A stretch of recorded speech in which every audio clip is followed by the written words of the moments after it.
अंधारामध्ये आपल्याला उजेड कधी प्राप्त होऊ शकत नाही. जर उजेड झाला तर तो अंधार राहणार नाही.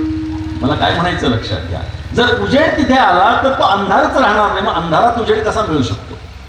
संसारामध्ये आपण सुखाच्या प्राप्तीचा प्रयत्न करतो. काही माणसं देवादिकांकडे प्रार्थना करतात आणि देवा आम्हाला सुखी कर असं मागणं मागतात.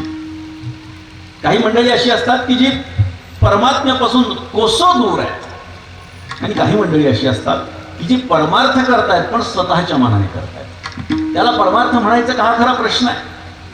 मग प्रत्येकाची दर्शन करण्याची स्वतंत्र पद्धती, पूजन करण्याची स्वतंत्र पद्धती, प्रत्येकाची पिंडे पिंडे मते भिन्ना. प्रत्येक जण वाटेल त्या पद्धतीनं भगवंताची भक्ती म्हणून काहीतरी करतो, आणि जे काही करतो त्याला भक्ती म्हणतो. मग कोणी शेंद्री हेंद्री देवतांच्या नादी लागतं. आमच्या संतांनी सांगितलं, शेंद्री हेंद्री दैवते कोणती पूजी भूते घेते, आपल्या पोटाची रडते मागती शेते अवदान, आपुले इच्छे आणि का पिढी